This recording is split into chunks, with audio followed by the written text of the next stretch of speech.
now. What?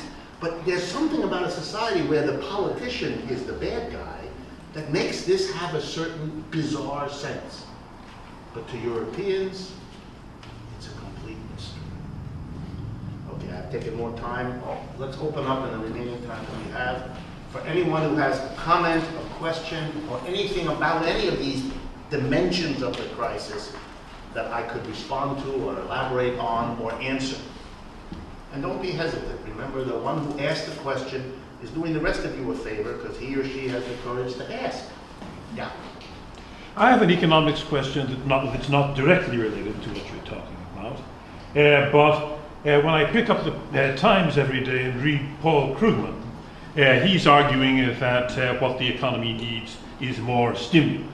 Yes, that's right. And if I understand Keynesianism correctly, what this means is that you put more money into people's pockets, they demand more, therefore employers hire more people, and that's the way you get the economy going again. But it seems to me, it occurred to me, that this might not work the way it did in the past in a globalized economy, because if that money that you put into people's pockets goes to buy Chinese imports, or from some other country, then it doesn't stimulate, it doesn't create jobs here. It creates jobs in Harbin or someplace. That's right. So my question is, what do you think about this idea of stimulus and the limitations of it? Paul, first let's talk a moment or two about Paul Krugman, since I know him and he knows me. The world of economics isn't that big in the United States. We kind of get to know each other. Paul Krugman is a Keynesian, as you point out. That's exactly right.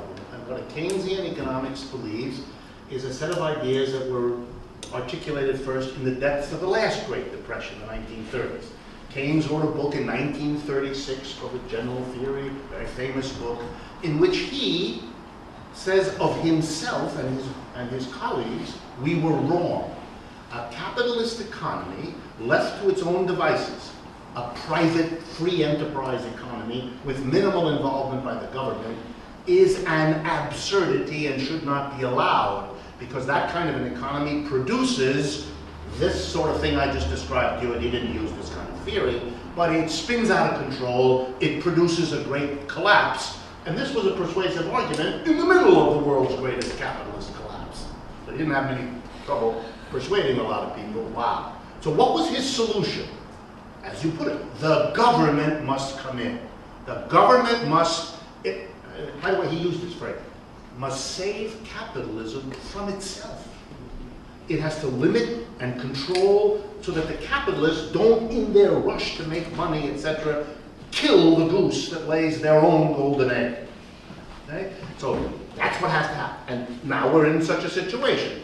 We had a deregulated capitalism, this is Krugman's argument, for 20 or 30 years, under Bush and Clinton and all that, and it produced the predictable capitalist catastrophe, and now we have to bring the government back in, and that will fix it. Well, the government stepped in. We had almost $1 trillion stimulus last year in 2009. We've been pumping the economy full. We've been doing everything Keynes said to do, and it didn't work. Again, because Krugman is smart enough to know this line says, uh-oh, it's not working.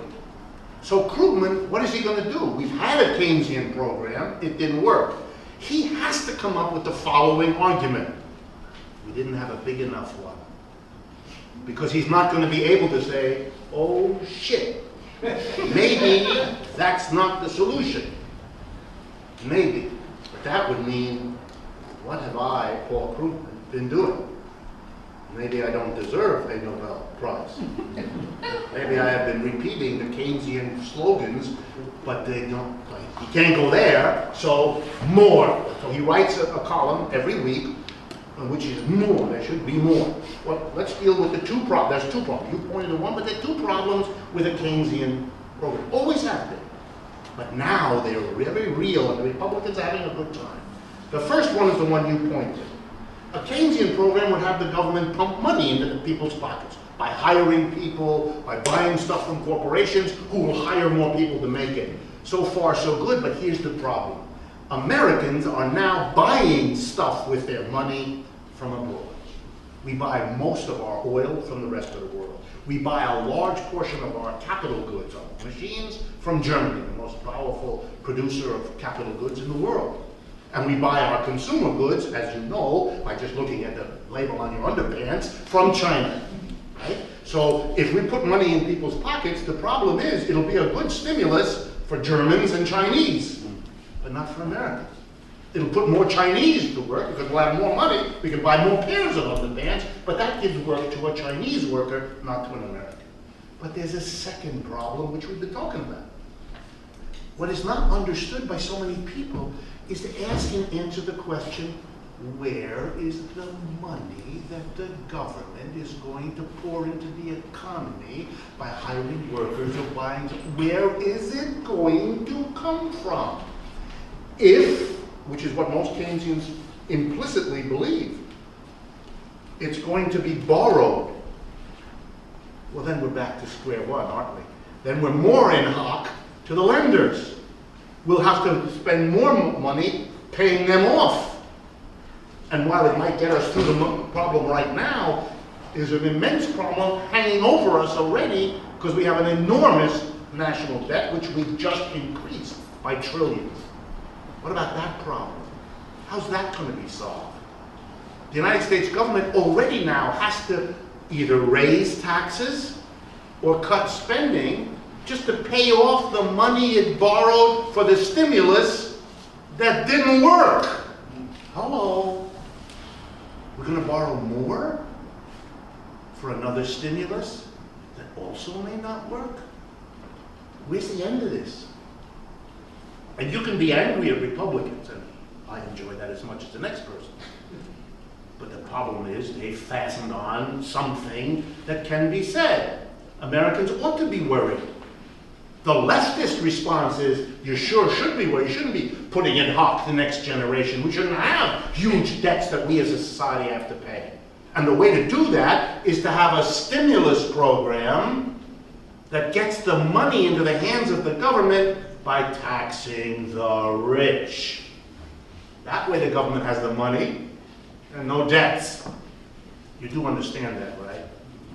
When the government doesn't tax rich people and corporations to spend the money it has to spend, what is the government required to do? Well, if you don't tax the rich and you want to spend the money that people want you to spend, well, then the thing you're going to have to do is borrow the money, right? Right.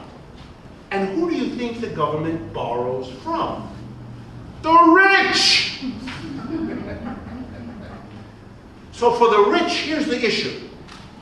Either we get taxed, in which case we lose the money, we give it to the government, end of story.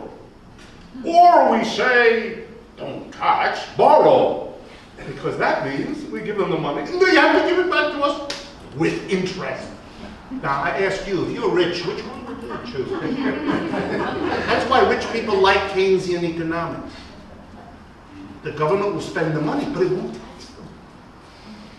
That's why Mr. Krugman can write over and over again, stimulus, stimulus, spend, spend, leaving aside the little detail. And when it comes up and he's embarrassed, he says, yes, well, we could borrow, but we'll pay that money back in the future. Never been done before. He's confident it's going to be done in the future. For what reason? The reason isn't that he knows what's going to happen in the future any more than I do. The reason is that Keynesian economics, as Mr. Keynes told us, is saving capitalism for capitalism. But of course, for people like us, or me at least, I don't want to draw you into a circle you might not be comfortable in, but for people like me, the goal of preserving capitalism is of absolutely no interest. It's not my problem. This is a system that works this way. You know, the mystery for the future will be to look back on the United States and other countries and say, a society, an economic system that is now suffering the second major global collapse in 75 years. The last one in the 30s now. Two major global collapses. Between the end of the 1930s depression and the beginning of quarter 4 in 2007, the National Bureau of Economic Research counts 11. 11 economic downturns. I have used the following line to great effect. I'm going to use it now. If you lived with a roommate as unstable as capitalism, you would either have moved out long ago, or you would demand that the roommate get some professional help. But Americans who would feel that way about a roommate can't draw the same logic about an economic system that is fundamentally dysfunctional. In Germany, there's a powerful new leftist political party. It's called the Die Linke, which in German means the left party. In the last national election last year, it got 12% of the national vote. 1 in 8 Germans voted for this party, whose slogan is, Germany can do better than capitalism. Now, there's nothing so fundamentally different between the German people and the American people that would make something similar impossible here. The amazing thing is not that there aren't people who believe that, because they're here. The amazing thing is that the American left does not know how to get itself together to either have a demonstration or a strike. We have the highest growth of unemployment anywhere in the world in this crisis.